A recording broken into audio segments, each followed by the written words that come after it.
I still say Mortal Kombat would have been a better movie. Or, well, at least it would have been funnier. I'm John Retlin with a retro review of Mortal Kombat. We've just passed the 25-year anniversary of the film directed by Paul W.S. Anderson, pretty much the only good movie he ever did. I'm not even sure this really qualifies as a good movie, but it's based on a series of fighting games where you fight to the death, flawless victory, animalities. We don't get to the animalities until Mortal Kombat Annihilation. Oh boy, may have to retro review that at some point. But he directed Event Horizon, the Resident Evil movies, and the Three Musketeers remake in 2011 that actually wasn't bad, if not great. But he has had a track record of directing movies that weren't all that good.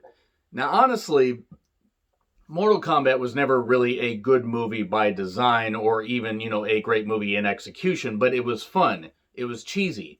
It was, again, based on, a series of games where you fight to the death. There isn't a lot of material here unless you just want to have fun with it, and thankfully this movie does have a whole lot of fun. Now, I did make some notes here.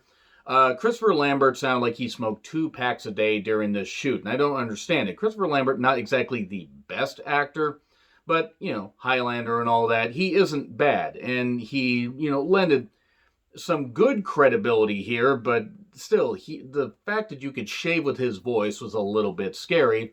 Robin Shaw, I hope I pronounced that right, he did fine as Liu Kang. Bridget Wilson Sampras, this is kind of a breakout role for her as Sonya Blade. And at one point, she chokes out a guy with her legs. There's a fantasy for you right there.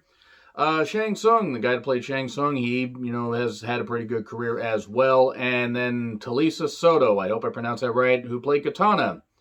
Fucking hell, I forgot how hot she was in this movie, and in other movies, don't get me wrong. And it's a collection of characters, and you get, Sub-Zero, Scorpion, Prince Goro, you even get a cameo by Kung Lao at the end.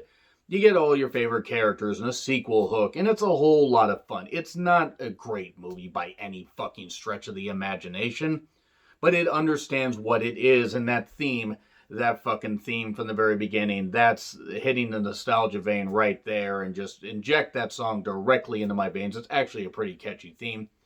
And sure, the acting's not even bad. The writing is pretty damn subpar, but everybody delivers their lines well. It's a lot of one-liners, and the action scenes are ridiculous. The special effects are silly, though this is the same year where the Mighty Morphin Power Rangers movie came out, and the special effects here were a whole lot better than the ones there.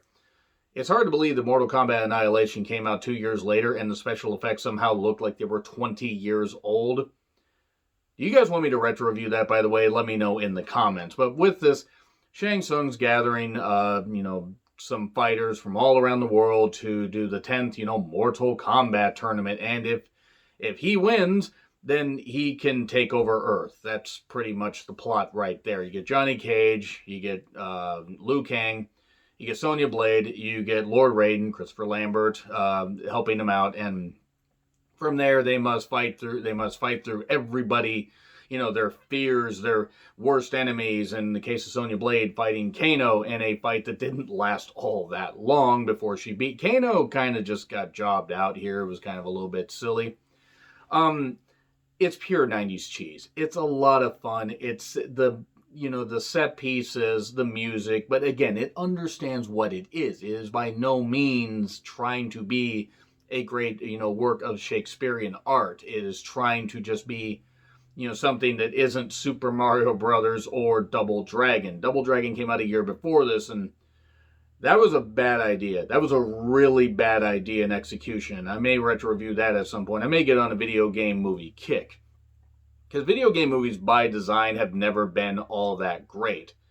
But this is certainly a step above, or actually a few steps above a lot of them, and especially ones in the future, like, Alone in the Dark and House of the Dead. Hua Bowl or Uva Bowl or, Toilet Bowl. I think Toilet Bowl would actually be more accurate for him.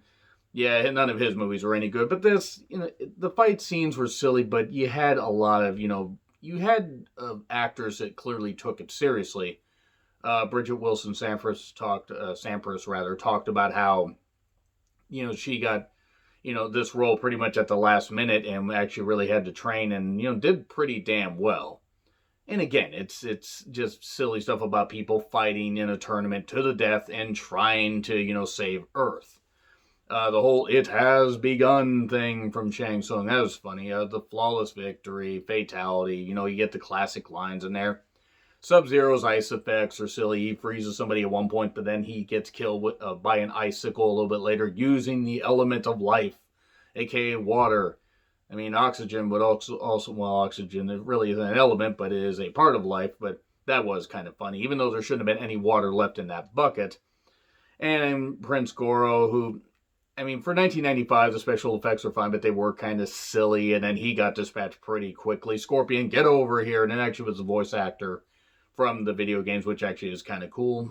And then he gets chopped up and everything. His skull gets cut open. But he will come back because Scorpion always comes back. And Reptile's there, and he's just kind of there, really. That's really about it. They tried to do as much fan service as possible. And again, silly movie, but it was what it was. Everything wraps up nice and neat. Liu Kang faces his fears, sees his brother, and ends up killing Shang Tsung. One funny scene though, one scene I always laugh at. You get this two-level portion of the tower, or this room in the tower.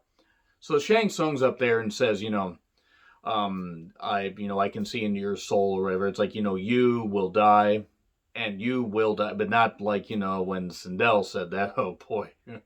Too bad you will die. No, it's not like that. But he says that, like, I control your soul, this stuff and everything. And Liu Kang says, you may see into my soul, but you don't control it. And then proceeds to run up the stairs and then face off against him. And I don't know why that amuses me, the way the scene was placed. Or the way the scene was, like, blocked. It's just like, okay, he's up there and he's down there. I don't know why he didn't just do a flip up there and say, you may do that. It may have just been sillier, but it was what it was. I mean, they were already being silly with the movie anyway, so why not just have him jump up about 20 feet?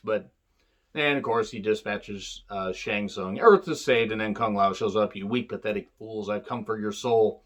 And then you get the face-off and the sequel hook. So no, it's not a great movie. It's not even a good movie.